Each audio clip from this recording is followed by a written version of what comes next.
Bonjour Pascal Smet. Bonjour. Merci d'être notre invité ce matin, secrétaire d'État en charge notamment de l'urbanisme au sein du gouvernement régional bruxellois. Il faut retirer les références à la colonisation dans l'espace public en région bruxelloise ? Au moins, on doit sensibiliser que c'est là. Et en certains cas, oui, il faut enlever les statuts. Autres cas, ça serait contextualisé. Et autres cas, peut-être changer avec une intervention. Tout ça doit être encore un peu examiné, puisqu'on voit que le débat n'est pas encore mûr entre les gens.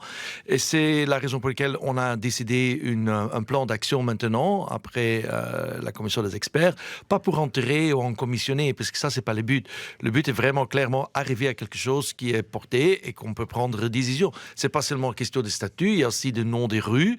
Là, les communes, mais aussi la région, on peut prendre des initiatives. C'est surtout au niveau des communes où ça joue. Ouais. Donc il y a une décision de principe qui a été approuvée par le gouvernement la semaine dernière, qui a donné le feu vert à un plan que vous avez proposé. Il y a 14 propositions concrètes. Je pose une question sur la statue la plus emblématique, le fameux roi Léopold à cheval, ou qui est régulièrement aspergé de peinture. Celle-là, on la retire ou on la retire pas ?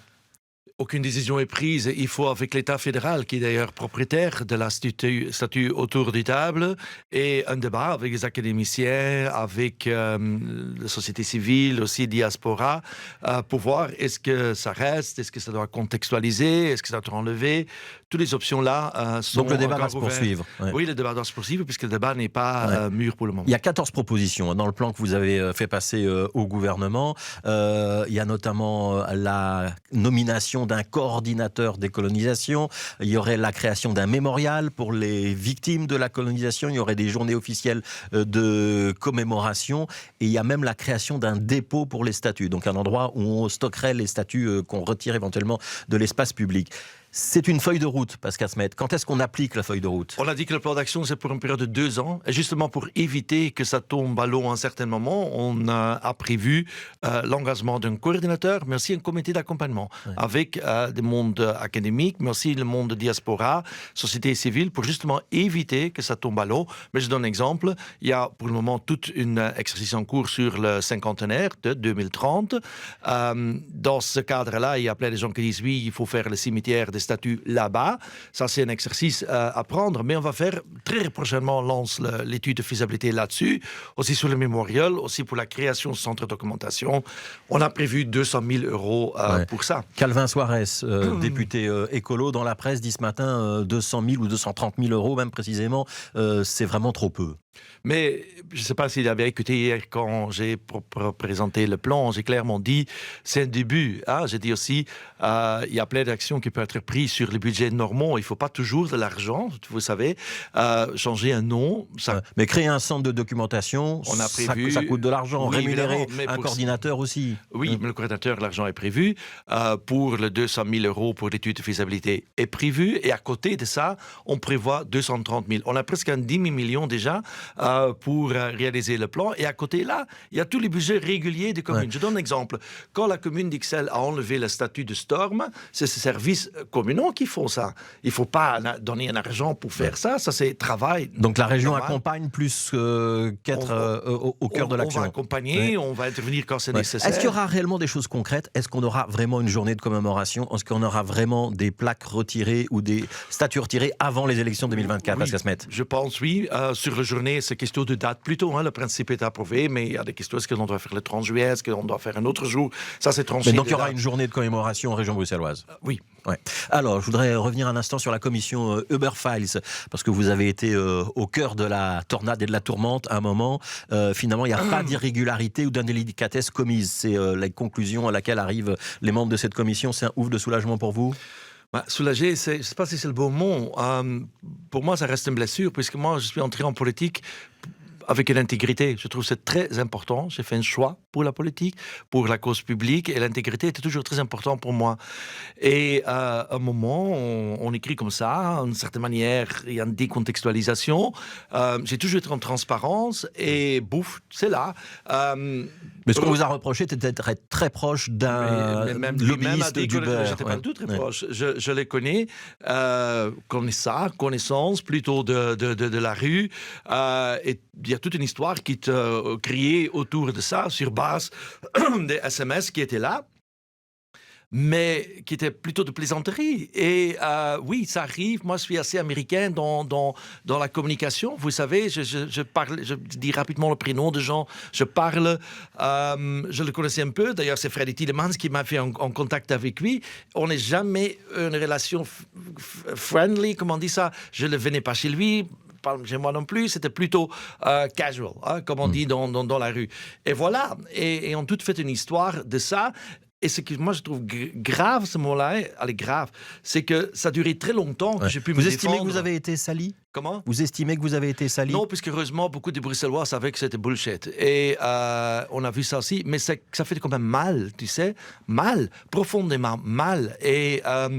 mais je suis content que le Parlement a fait son travail, que j'ai pu me finalement expliquer et que tout le monde a bien vu, avec toute la documentation qu'on a fait ça en âme et conscience. Et c'est pas Uber qui a influencé moi. Moi, j'ai voulu influencer Uber à Bruxelles et de s'adapter son modèle à un contexte européen. Et j'étais toujours transparent avec ça. Une dernière question sur cet aspect-là. Il y aura donc la recommandation d'un code de bonne conduite en matière de lobbying et d'une commission de déontologie qui doit maintenant encore être installée. Ça veut dire que ça manquait jusqu'à présent, région bruxelloise? Je sais pas, je crois, ça dépend beaucoup. Même avec un code, tu peux avoir les gens intègres. Ça dépend vraiment de l'intégrité de la personne. Moi, j'ai toujours fait la différence entre intérêt personnel, public, et j'ai toujours cette intégrité, savoir ce que peut faire et pas faire, et écouter tout le monde. Pour moi, il faut parler avec tout le monde, aussi avec des lobbyistes. Mais ce qui est problématique à un moment est que tu vas travailler pour un intérêt particulier. Ça, tu ne peux pas faire. En tant qu'homme ou femme politique, il faut travailler pour l'intérêt public, écouter tout le monde, voir tout le monde et prendre des décisions dans l'intérêt général. Alors, il nous reste 3 minutes. J'ai 2 dossiers d'actualité que je voudrais aborder avec vous, Pascal Smet. D'abord, le métro. Ça va être un enjeu de la campagne électorale de 2024 ? Non, je pense qu'il y a un grand consensus qu'il faut le métro, mais c'est vrai, 4 milliards d'euros. Tout le monde ne dit pas ça. Et il y a beaucoup d'interrogations sur le coût, le surcoût. On parle de 4 milliards, voire de 4 milliards 4 maintenant. Oui, un surcoût, ça c'était prévu. Mais tellement surcoût, ça c'est trop. Et on a toujours dit dès le début aussi que le gouvernement fédéral ou l'État fédéral doit intervenir. Bruxelles est la capitale.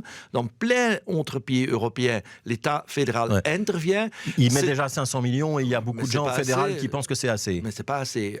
Pour un projet pareil, c'est pas assez. Et on a toujours et clairement dit dès le début. Et maintenant, je pense qu'Elke van den Brandt a bien expliqué, le coût est élevé, le fédéral doit intervenir, mais surtout, il faut challenge les offres, puisqu'il y a quand même un problème avec l'inflation des prix. C'est ce que dit Bernard Clerfay hier, qui était à votre place dans ce studio. Il disait, les offres sont scandaleusement trop élevées, il faut les renégocier. Ça veut dire que les entreprises ont peut-être gonflé la facture? Mais au moins, il y a une pensée vers cette direction. Et maintenant, mais finalement, c'est un peu facile de comparer. Il faut prendre 1 kilomètre de métro, le coût d'1 kilomètre de métro à Bruxelles, et compare avec le coût de 1 kilomètre dans les autres villes européennes. Dans les autres villes, il n'y a peut-être pas la Seine et un sous-sol. Mais il n'y a pas beaucoup de concurrence maintenant. En France, ils sont en train de construire leur métro à Paris, le Grand Paris. Tout ça, on doit prendre en considération et en effet réduire les coûts. Et il faut maintenant remettre en question les offres. Donc il faut essayer de dégonfler la facture, c'est ça l'idée. Exactement. Dernière question, le stade de l'Union, la demande de l'Union de pouvoir construire un nouveau stade sur le site du BEMT à la commune de Forêt. Vous aviez été désigné avec Rudy Vervoort comme une sorte de facilitateur entre la commune de Forêt et le stade de l'Union. Est-ce que le dossier avance? Est-ce qu'il y a déjà eu des premiers contacts? Oui, le dossier avance. On se sent qu'on est toutes les positions de la commune et le club. J'espère que ce jeudi, on a le temps dans le gouvernement d'en parler et qu'ensuite, Rudy Vervoort, moi-même, on peut vraiment commencer les pourparlers avec la commune et le club, ensemble avec la région. Ça veut dire que jeudi, il y aura une décision du gouvernement pour que vous ayez une feuille de route? Oui, j'espère. On va en parler et j'espère qu'on a le temps parce qu'il y avait des poids, mais normalement, si ce n'est pas cette semaine, la semaine prochaine, on doit vraiment maintenant engager ces pourparlers entre le club, l'Union et la région et pas plus traîner les dossiers. Pour moi, avant l'été, on doit prendre une décision, oui ou non. Pour moi, c'est plutôt oui. Je ne vais pas cacher que je trouve que quand l'Union joue bien, il faut dans les environs où ils sont aujourd'hui trouver, il y a une possibilité, il faut réconcilier les positions et vraiment parler sur... Il y a vraiment un espace de négociation, Pascal Smet, parce qu'on a entendu les préventions de la commune sur le prix que proposait l'Union qui n'est pas assez élevé, sur les difficultés en matière de mobilité, de transport, sur l'impact en matière de sécurité. Vous pouvez trouver une solution? Il y a une marge de négociation sur tous ces points-là? Des gens de bonne volonté trouvent toujours une solution. Ouais. Mais là, c'est-à-dire que la région bruxelloise peut, par exemple, faire un accès autoroutier à partir du ring? Mais on n'entre pas là. Il faut encore une étude de mobilité approfondie, mais tout le monde qui regarde un peu la situation peut quand même voir que la situation de mobilité sur le place projetée est beaucoup mieux sur le place actuel. Hein. C'est déjà clair. Et toutes ces questions font partie de pourparlers entre la commune, région et les clubs. Et de nouveau, des gens de bonne volonté peuvent trouver une solution. Si on ne veut pas une solution, on trouve toujours des problèmes. Mais il faut, dans la politique, trouver des solutions. Mais donc il y aura une solution, une réponse, oui ou non, avant l'été. C'est bien ce que vous êtes en train de nous dire. Oui, exact. Et l'été, c'est début juillet, 21 juillet. Avant le 21 juillet. Avant le 21 juillet, on saura si le stade se fait ou pas. J'espère. C'est un engagement que vous prenez sur BX1 ce matin. Je peux qu'expirer. Merci Pascal Smet, merci d'avoir été notre invité après la pub. Ce sera votre choix musical. Angèle, Bruxelles, je t'aime. On n'a pas pris trop de risques là ce matin. Non, mais j'ai vu que Bruxelles aime Angèle aussi, même que j'étais loin, à Dakar, ce que je regrette, que je n'étais pas à Bruxelles à ce week-end. Vous étiez en mission économique, oui. Oui, avec la princesse, mais voilà, c'est une belle chanson et on l'a quand même pris. Et tout le monde sait aussi entre-temps que je t'aime Bruxelles aussi.